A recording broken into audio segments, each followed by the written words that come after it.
Hi and welcome to my channel. My name is Lynn and today I will be crafting with the Paper Sweeties third quarter sweet kit, and I'm going to start off by inking up a cloudy background. This is a cloud stencil that I designed myself in Photoshop, and then I just used my Cricut to cut it out of some Mylar.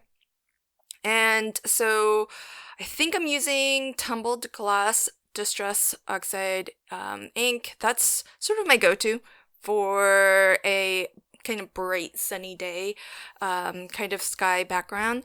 And so I'm trying for the first time. This is actually a domed sponge and I really like it a lot. I think it gives a really nice soft edge, and it seems to grab the ink pretty well too. So I definitely will look to maybe pick up some more of those. So what I'm trying to do, I had this idea in my head of using the sort of 4th of July top hat that came in the Gnome summer add-on set, and using the coordinating die for it to cut out an aperture where I can put some shaker bits. And then what I'm doing is using StazOn ink to stamp onto acetate. This is my sort of thin acetate that I use for my shaker cards, not the nice, good, sort of thick stuff that I use for things like pop-up stands. And so I thought that it would be kind of neat because in the third quarter sweet kit, we get actually two types of sequins. One is more, I guess, confetti, and the other one is sequins, sort of the flower cups. And so I'll be using the more flat confetti one it's more predominantly red, which I thought would fit with the hat really well. It has a little bit of blue in it, but the blue that's in there is the smaller confetti bits. So mostly what you see is red, even though there's some red, some white, and some blue. And so what I've done is I used the die to cut through my cloudy background, stamped with StazOn onto my acetate, and I've adhered that first layer of acetate to the back of this panel. And then I'm going to pretty generously line the entire back of this card panel with some foam. This is maybe 2 to 3 millimeter thick foam, and because the confetti is actually pretty flat, I'm not going to double this up. I think this is plenty thick for the shaker bits that are going inside it. And to make sure that I have a nice sort of well that will contain the shaker bits, I am first lining my top hat with some foam. And I'm being careful to really ensure that there aren't going to be any gaps so that the confetti bits don't leak out of that little well. And then I'll go ahead and use whatever bits of foam I have left to cover the rest of this panel. I prefer to go a little bit more generous with the foam so that everything feels, I guess, solid, and you don't have kind of pockets where it feels like it's a little bit like you can push into it.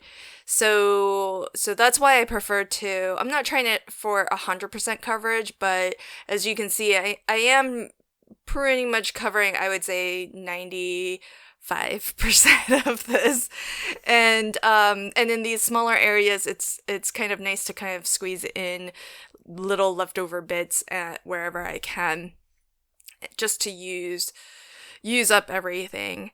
And so once that is all of that foam is attached, I'm actually going to fill my shaker well and then attach a second layer of acetate to close off the shaker component. And that way it's completely sealed, and then I have this panel as basically a standalone panel. So you can see here that mostly what you're seeing is red and white. In the close-up, you might be able to pick up the little bits of blue as well. But I thought that it would really be perfect for the top hat, and because I have crafted with the summer add-on stamp set before, and that's how I actually chose to color the hat. It was mostly red and white. There's like a little band where I colored it in blue, but I thought this was kind of cute. It's definitely an interesting effect to try. I'm glad I tried it. And it sort of worked out the way I envisioned it in my head. But what I'm gonna do now is, so I stuck a piece of, that's like a piece of liner, and that's why the foam didn't stick to it. And that just helps me to kind of get that panel into position onto my card base. And so what I did do, though, to make it look like the hat is actually on top of the gnome's head, I did stamp just that bottom, sort of the brim part, onto some cardstock, and I colored that in and fussy cut around it, so that when I go to assemble everything, which is what I'm doing here, I can actually tuck the gnome's head underneath the hat, so it actually looks like the gnome is wearing the hat. And it was kind of hard to actually assemble my gnome, because I'm so used to having like all the bits to it, the gnome's hat, his beard, his hands, and all of that. And usually I actually put the hat onto the beard just to get all of the positioning just right, so that I can get the proportions of the gnome the way that I want. And with the hat being a shaker component, I found it hard to get the right proportions and the right placement for the nose. So I think that's where I think I could have improved a little bit on this card, especially since I wanted the hat at this sort of jaunty angle here, and I found that really hard to do as well. So here's where I'm trying to figure out how does the hat sit, and because the hat isn't completely, what I should have done really was stamped and die cut another hat, just so that I could get the placement right. And I'm not sure why I didn't think about that, but I didn't. So I'm gonna attach the nose to the hat, and then try to get this just right. And part of the beard was sticking up outside of the brim, and so I trimmed that a little bit, and then I'll go ahead and attach that little portion of the brim of the hat to the beard, and they'll sort of be kind of the gnome assembly. I think I got it a little bit off from how I normally assemble the gnome. I think normally I push it down a little bit more. I think it looks okay. It just looks a little bit different. But I've got this nice grassy border that I've cut out, and so I'll trim this down to size, and then I'll put my gnome on top of this, because I want the gnome to be sitting kind of on top of the grass and not behind it. And I thought this worked out pretty well. I think the only thing that was a challenge, like I said, was actually positioning that hat, which I think could have easily been remedied by just die cutting a hat and getting it positioned just right, so that I can glue it down and have the full effect. But I love how it's a different look and a fun way to sort of do like a partial shaker. I don't know if that's the best way to describe it, but basically, instead of the gnome being entirely a shaker, it's just the hat that's the shaker component.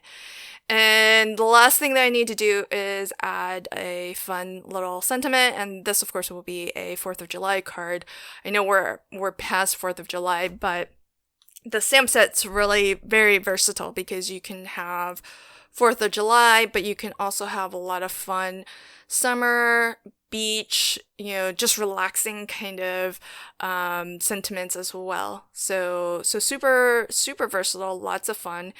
And for attaching my gnome, because I have so many different levels of cardstock, I used liquid adhesive on the bottommost, but then where I've got some raised bits, I used my Kalal 3D glue gel, because then however high or deep that glue needs to be, it can sort of adapt to that. I'll just push it down so that it feels like it's nice and level. And here's a final look. So I think it's fun because you can still see the stamped sort of detail of the hat, but all the shaker bits still kind of act as a way of coloring that hat in, and it's just a nice fun little interactive component.